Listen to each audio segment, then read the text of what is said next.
The year is 2018. While to some this is just another year, to us Halo fans this is a very special year because we know for a fact that we will receive news on the next Halo game.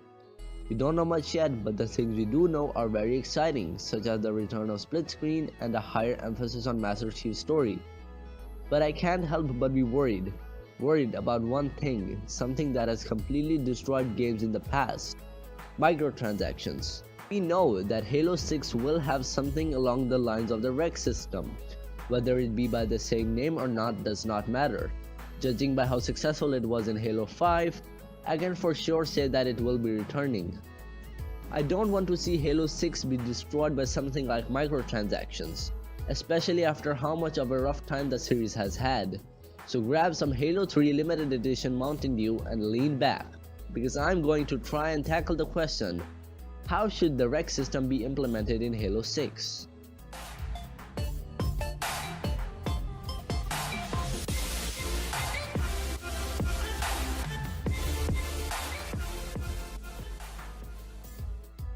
Now I'm gonna be dividing the REQ system into two categories: the armor/customization section and the weapon section, and I'll try my best to strike the best balance from both the business and consumer standpoint.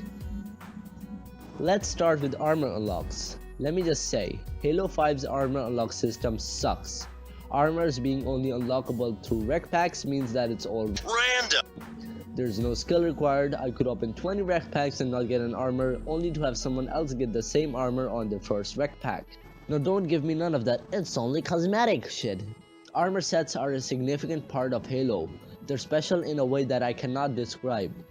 I miss the Halo 4 and Halo Reach days, back when there used to be a grind. Everyone was completing challenges to unlock that one piece of armor. In Reach, you'd have to save up your credits to get there. In Halo 4, you had to complete challenges or enlist new specializations to unlock new armor pieces or new stances. What was even better was that it helped with audience retention. There was a more active community, sharing their achievements on the Bungie website and forums, those 360p tutorials. It was all such a happy time. Do you miss those systems? Do you? Well, you, cause that shit don't make no money. And that's the hard part about this problem.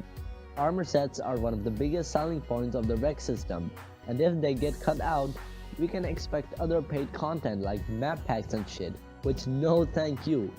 We saw how the only good maps came out post-launch in Halo 4, and by that time the hype had settled. How do I counter this, I thought. So I took off to Twitter and asked some big YouTubers such as Late Night Procrastinator and the not so hidden Lore Master 69, and here's what they have to say. Let's start with LNG's response. He says, Titanfall 2. You can pick and choose exactly what you want to buy, and that's next to a healthy list of armors that you can unlock via gameplay. Now if you didn't know, in Titanfall 2, you know exactly what you're buying. Absolutely none of that gambling shit. If you want to know more about Titanfall 2, I'll leave a link in the description to a video by the DF man. Back to LNG's response. Having a good list of armors that are unlockable through gameplay is one of the key aspects of audience retention. 343 have no excuse not to put armor sets that are unlockable through gameplay, especially after how much time they are being given to develop this game. But the problem comes from the part where LNG says you can pick and choose exactly what you want to buy. Let me tell you why. This system has holes in it from a business standpoint. These types of DLC don't make nearly as much buckaroos as the RNG system, because it's only a one-time buy, meaning that they'll have to make much more content to make anywhere near the money. While more content is awesome for us players, as business they'd want maximum profit. If it does work out, I'll be more than happy for them, but if it doesn't, then they would have landed themselves in a deep pit. It is definitely what they should do, but I doubt they will. So if I were you, I wouldn't get my hopes up expecting 343 to make such a decision. So let's move on to Hidden Xp's response and see what he has to say. Only have armor skins in the REQ pool. Have the actual armor pieces unlockable via achievements, commendations, getting a certain rank in arena, etc. Also reduce the amount of armor pieces in the game by like 90% and instead add more options for armor customization. Now this is where it clicked into my head. that combining LNG's and Luke's response would make a near perfect system. The unlock system that he has stated is pretty much the same as Halo 4's, which is a good thing. Now you might think, who's gonna buy REQ packs for skins? No one bothers with them. Well, that would be true. I have a twist to it. What if rather being variants like this, skins be more like this? Imagine the possibilities. I don't know about you, but I much rather have these than the current skins. You unlock the actual armors through challenges and get these bomb-ass skins through REQ packs, and there could also be buy-only exclusive skins. They can also use these skins to market the game. No, not in advertising campaigns, but through the community. How's that gonna work? Well, they've already done it. Confused? Let me show you what I mean. The fire and ice unicorn skins and the flaming helmets. Some of you might have already got it, but for those who haven't, listen carefully.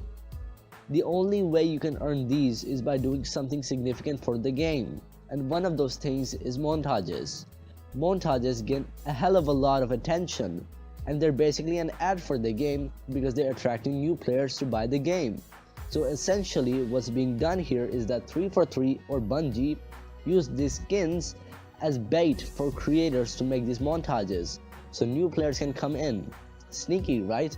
This practice is not nearly as sinister as I made it sound. It's actually something I'd encourage. It's a way fans can express their creativity while also helping the game grow. If you still doubt it, there's also weapon skins that can be gotten through the REQ packs, and we all know how well those do, looking at CSGO right now.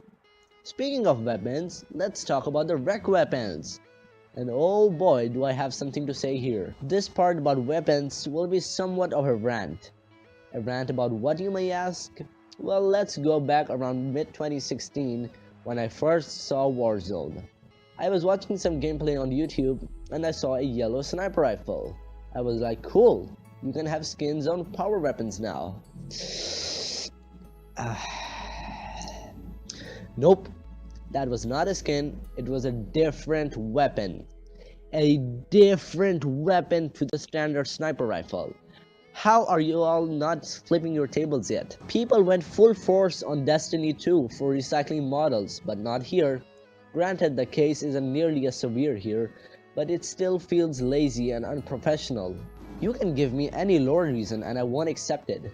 This isn't just an isolated case with the Nornfang. Pretty much every power weapon has a skinned variant that is being used as a different weapon. I mean, what the fuck is this? In Halo 5, there are only two rocket launcher models, the Spanker and the Pilum, or the Pilum, I don't know. The rest use the same models with different skins, the Spanker Prime, the Ad Victorium, and all those other rocket launchers. And I am not a fan of this at all. If you think that I'm against recycling in video games, you'd be surprised to hear that I am not. Recycling can help save some resources in the development of a video game to be used elsewhere.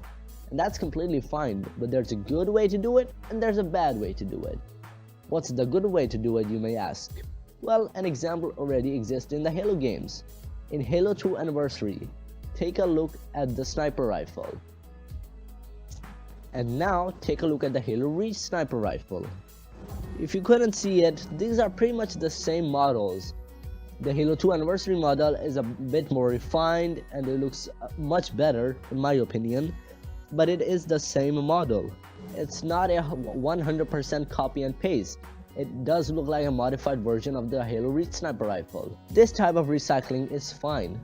There's no point in making an asset from the ground up if it's gonna be pretty much the same as an already existing model. But repetitively using it and then selling it as a new product would be just cloning rather than recycling. It's like putting a texture pack on Minecraft and selling it as a brand new game. What I'd say is take old models, refine them, modify them, and you'll have a whole new arsenal to play with. Rather than having Nornfangs and stuff, we could have a sniper rifle series 5 and a sniper rifle series 1. Or if those names sound boring, they could even give them other names like Titan or I don't know. If they take this approach, we could have the needle rifle instead of the Blood of Suban. Rather than having all those shotgun variants, we could see the return of the Mauler. Not saying they should completely rely on this technique. It should only be used if they have limited resources or if the asset already exists in a previous game. As long as there's no cloning. As far as unlocking these weapons go, I don't think there needs to be a significant change. It's pretty balanced in Halo 5, so I wouldn't waste any time on that. Anyways guys, that's all I have for now. Please spread the message, make some noise. If you just so happen to be a big YouTuber, please talk about this issue. I'm just a small member of the community, but I think with our combined efforts, we will truly make a difference, just like we did with Halo Wars 2. I'll see you all later, so stay classy, stay machoic.